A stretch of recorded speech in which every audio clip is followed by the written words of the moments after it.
Pemirsa, 2 orang tewas dalam bentrok antara petani dan massa dari Forum Komunikasi Masyarakat Indramayu Selatan. 24 petani dan 1 anggota DPRD diamankan Polres Indramayu.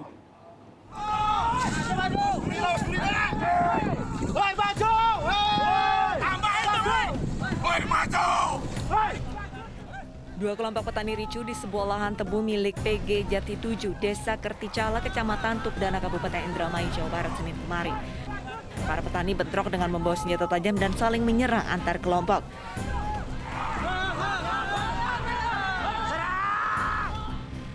Petugas Polres Indramayu yang datang segera melerai dan menyisir lokasi kejadian. Mirisnya, 2 orang tewas mengenaskan terkena sabetan senjata tajam.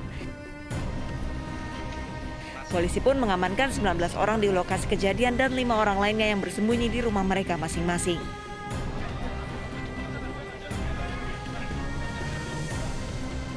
Satu di antara terduga pelaku merupakan Ketua FKMI sekaligus anggota DPRD Indramayu berinisial T. Hingga kini belum ada keterangan dari Polres Indramayu terkait penyebab bentrokan 2 kelompok tersebut. Ke-24 pelaku bentrokan diamankan di Mapolres Indramayu untuk dimintai keterangan. Dan polisi masih memeriksa sejumlah saksi menguak siapa pelaku yang membunuh 2 korban di lokasi. Dari Indramayu, Jawa Barat, Toy Iskandar, Ainus melaporkan. Sementara itu, 2 korban bentrok lahan pabrik gula di Indramayu dimakamkan keluarga. Hasil otopsi, kedua korban tewas dengan sejumlah luka bacokan senjata tajam di sekujur tubuh. Suasana duka menyelimuti pemakaman Suenda, warga desa Sumber Kulon, dan Yayan, warga desa Jatiraga, Majalengka yang tewas dalam bentrokan lahan pabrik gula di Indramayu, Jawa Barat. Korban dimakamkan di tempat pemakaman umum setempat. Pemakaman dihadiri kerabat dan tetangga korban.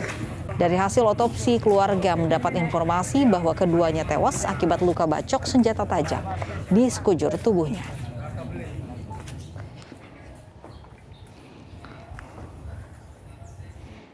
Seorang pria di Palembang, Sumatera Selatan tega menghabisi nyawa neneknya menggunakan pisau dapur. Pelaku kesal hanya karena tidak diberi uang Rp5.000 untuk membeli rokok.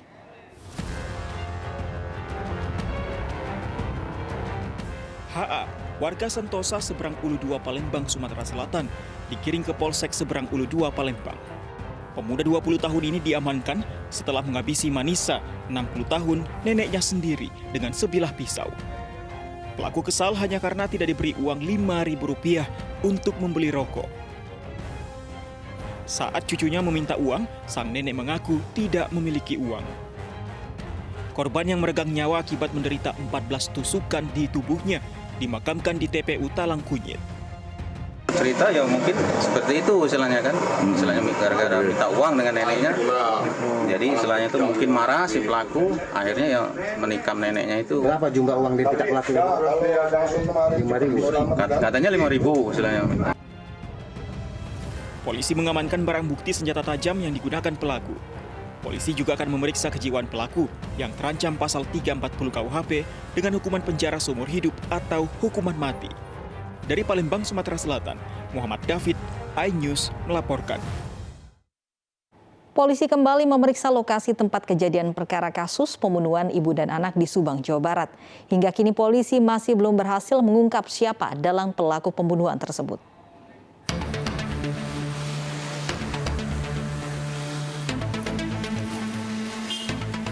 TKP pembunuhan ibu dan anak di Dusun Cisheti, Desa Jalan Cagak, Subang ini kembali didatangi puluhan aparat kepolisian. Pasca dilakukannya autopsi ulang terhadap kedua korban. Petugas memeriksa sekitar garasi mobil. Selain polisi, dokter ahli forensik pun terlihat ada di TKP.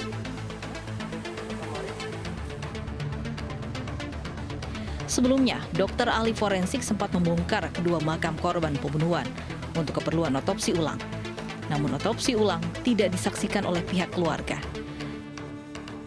Kami pihak keluarga berharap dengan dilakukannya ini secepat mungkin bisa terungkap kasus ini dan ditangkap pelakunya, itu aja. Otopsi yang kedua kali berarti Pak ya? Iya, otopsi yang pertama pada waktu kejadian dan ini yang kedua kalinya. Kasus pembunuhan ibu dan anak di Subang ini sudah memasuki hari ke-47. Namun pihak kepolisian belum berhasil mengungkap siapa dalang. pelaku pembunuhan ibu dan anak ini. Dari Subang, Jawa Barat, Yudi Heriawan Juanda, iNews melaporkan. Demi menghindari tabrakan dengan truk, sebuah angkutan umum terperosok di dalam sungai sedalam 10 meter. 13 penumpang yang merupakan mahasiswa terpental dan luka-luka.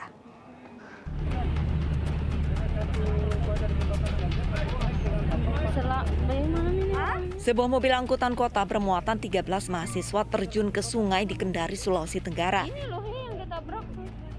Kecelakaan angkot ini terjadi karena mobil kehilangan kendali dan menerobos pelang jembatan saat menghindari mobil box. Alhasil angkot ini pun masuk ke sungai sedalam 10 meter. Itu kan hanya muatan satu mobil. Jadi pas baku dapat sama-sama mobil. Jadi mobil yang kita baku depankan itu paksa masuk juga. Sebanyak 3 mahasiswa masih menjalani perawatan medis di Rumah Sakit Kota Kendari, sementara 11 korban menjalani rawat jalan. Kondisi korban ketika kita cek di Rumah Sakit Kota Kendari, yang dirawat ada 4 orang, namun info terakhir tinggal 3 orang, sopir dan perempuan 2 orang. Satlantas Polres Kendari masih mengumpulkan data dan keterangan dari para saksi dan korban. Petugas masih menyelidiki penyebab pasti kecelakaan angkutan ini. Dari Kendari, Sulawesi Tenggara, Mukhtaruddin, iNews melaporkan. Kami, Tentara Republik Indonesia, akan timbul dan tenggelam bersama negara.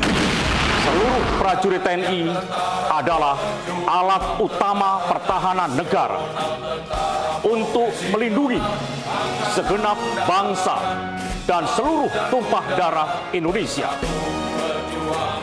Kita pasti menang, bersatu berjuang, kita pasti menang.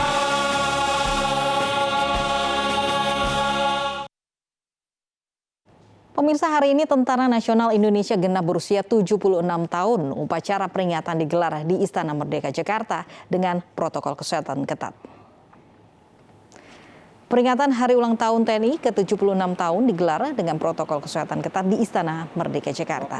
Upacara hanya diikuti 28 personil secara langsung dan diikuti seluruh satuan TNI secara daring. Upacara dihadiri Presiden Joko Widodo selaku Inspektur Upacara dan sejumlah pejabat tinggi negara. Dalam upacara juga diberikan tanda kehormatan bagi personel TNI yang berprestasi.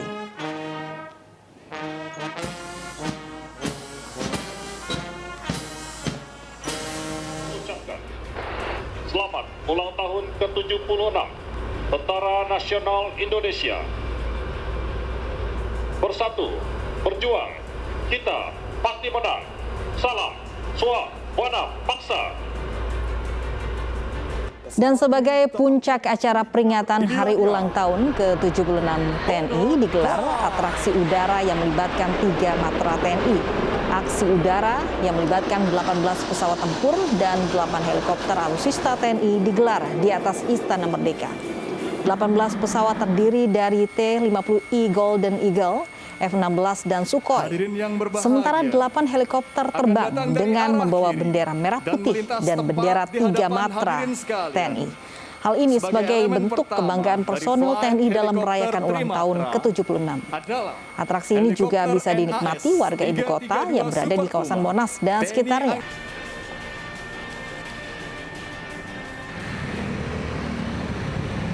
Sementara di ruas jalan sekitar Istana Kepresidenan Jakarta, 112 alutsista dipamerkan dalam peringatan Hari Ulang Tahun TNI ke-76.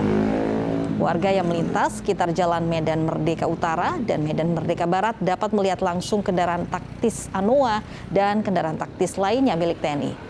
Warga juga dapat bersuah foto, bahkan menaiki langsung alutsista kebanggaan milik negara. Pameran ini bertujuan untuk lebih mendekatkan TNI kepada masyarakat. Pameran alutsista akan digelar hingga 6 Oktober mendatang.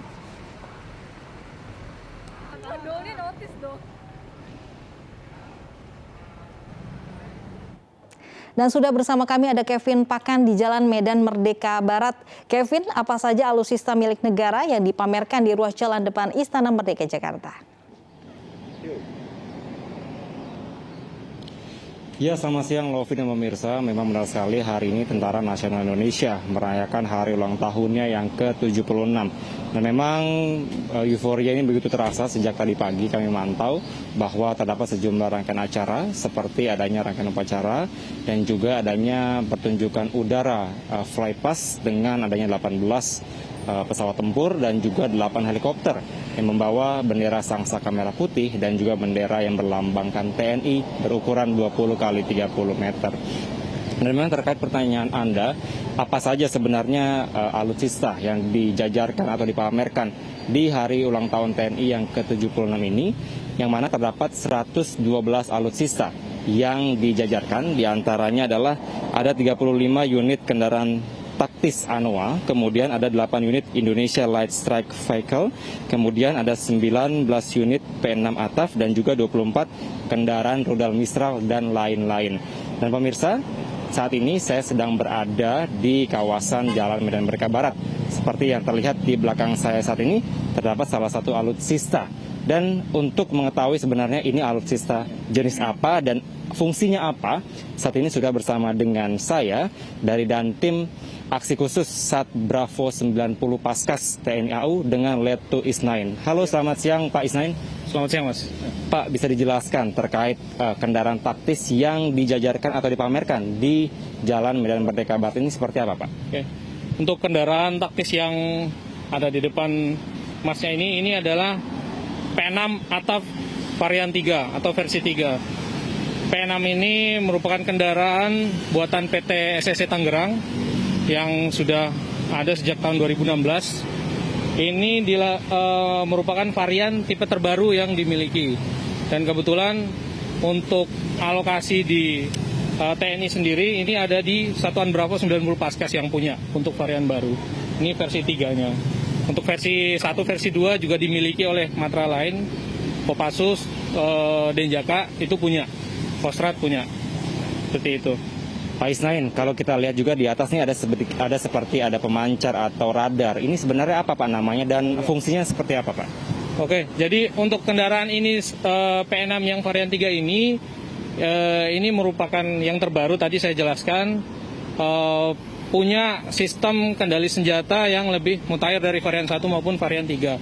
Di mana dia punya RCWS atau RCWS dan GDS, ini remote control weapon system. Dia punya gunshot detection system dengan sistem sensor, yang mana kalau secara umum kita gambarkan, ini kendaraan yang apabila bergerak, apabila terjadi pertempuran, dia dapat mendeteksi secara otomatis arah tembakan, dia dapat mendeteksi jarak maupun asal dari tembakan tersebut. Ya, untuk kendaraan ini sendiri, dia punya mesin 2400 cc 4 silinder, kemudian panjangnya 4,2 meter, lebar kurang lebih 2,2, dengan tinggi 2,2 meter untuk sampai di level atas. Pak Isnain, mungkin kita bisa ngeliat ke belakang, Kira-kira bisa dijelaskan ini apa nih Pak, fungsinya dan apa namanya Pak? Ya, jadi untuk kendaraan ini perbedaannya. Untuk varian 1, varian 3 itu kan dia terbuka karena rangka. Kalau yang ini sudah plat armor semua. Jadi ini full body armor. Ini kendaraan serbu yang dialokasikan khusus untuk pasukan-pasukan khusus seperti itu. Silakan Mas lihat. Oke, ini mungkin dari tampilannya aja bisa lihat dia tipe off-road ya. Tapi untuk varian 3 sendiri ini untuk kemampuannya dia di range jangkauan 500 kilo. Kemudian untuk kecepatan maksimumnya 120 km per jam karena dia tipe off-road. Kemudian untuk sistem yang tadi saya jelaskan, ini baru ada di Paskas untuk gun detection sistemnya. Dan ada pelatihan khusus untuk dapat mengoperasikan RCWS yang terintegrasi dengan gun detection system ini. Ada pelatihan khusus untuk operator yang akan mengoperasikan ini ya Pak? Salah satunya mungkin di sini ada juga salah satu operatornya Pak ya? Ya, ini salah satu operator kami, Serda Asyarisam, ini yang sudah menjalani pelatihan khusus untuk gun detection system maupun RCW system. Mungkin Serda Asyam bisa dijelaskan terkait pengalaman dalam mungkin pelatihan-pelatihannya dan selama mengoperasikan dari kendaraan ini seperti apa? Baik, untuk salah satu fungsi yang paling utama dari kendaraan ini adalah dilengkapinya dengan alat RCWS, di mana kendaraan RCWS itu sangat menguntungkan bagi kami selaku penindak di lapangan, yaitu dapat mendeteksi adanya arah tembakan dan setelah dideteksi langsung diarahkan oleh RCWS. RCWS ini memiliki rotasi 360 derajat dan untuk elevasi ketinggian 60 derajat, untuk ke bawah 20 derajat. Jadi untuk gambaran umumnya Mas, begitu ada tembakan, dia itu tidak secara manual. Jadi dia langsung otomatis. Jadi kalau dikata misalnya kita orang ada yang manggil langsung nengok ya seperti itu. Jadi itu otomatis. Jadi tingkat efektivitas sensornya cukup baik sejauh ini. Seperti itu. Pak, mungkin bisa dijelaskan sedikit di dalam mobilnya itu ada komponen-komponen apa saja sih Pak? Ya komponen yang di dalam seperti yang saya jelaskan tadi. Kalau di dalamnya ini ada instrumennya gun detection system di dalam. Kemudian di belakangnya itu RCWS. Jadi operator yang mungkin mengawak ini itu ada 2 beserta 1 driver dan 1 gun unit. Seperti ini Sertu Asari, ini dia sebagai pengawak atau operator dari sistem yang ada. Mas, saya mau coba tanya ke Pak Asyam, mungkin sedikit pengalamannya terkait pelatihannya dan juga pada saat mengendarai, ada kesulitan-kesulitan apa atau ada hal-hal yang bisa disampaikan begitu kepada masyarakat awam? baik, untuk sampai saat ini walaupun kami melaksanakan pelatihan ataupun daerah operasi, sampai sekarang belum ada permasalahan atau kendala, dan sangat membantu untuk kendaraan ini maupun alat yang ada di kendaraan kami ini. Demikian. Terima kasih Pak Asyam atas waktunya. Baik. Ya pemirsa, memang untuk pameran dari alutsista ini juga dikatakan bahwa dari pihak TNI merupakan salah satu tanggung jawab yang juga disampaikan kepada Presiden dan juga masyarakat bahwa untuk anggaran yang diperuntukkan ini adalah untuk membeli dari alutsista ini yang tentunya untuk menjaga dari negara kesatuan Republik Indonesia. Dan untuk pameran ini juga akan masih terus berlangsung dari hari kemarin hingga hari esok, yang mana berdasarkan pantauan kami juga dan informasi yang kami peroleh bahwa antusiasme warga ini juga cukup tinggi semakin sore nantinya. Maka sampai dengan saat ini kami masih terus memantau, dan juga tadi kami sempat bertanya bahwa warga yang melintas atau yang bersuah foto di sini juga sangatlah mengharapkan bahwa pemerintah dalam hal ini TNI bisa terus mengembangkan, terus memberdayakan dari produk-produk dalam negeri, terutama dalam pengadaan dari alutsista ini. Lofi. Baik, masih ada kesempatan untuk warga melihat secara langsung alutsista TNI di hari ulang tahun TNI hari ini. Terima kasih Kevin Pakan melaporkan langsung dari kawasan Istana Kepresidenan Jakarta. Wali Kota Banjar ancam tutup alun-alun bila warganya tak mau patuhi protokol kesehatan. Selengkapnya bersama rekan saya Fandi Hasib sesaat lagi.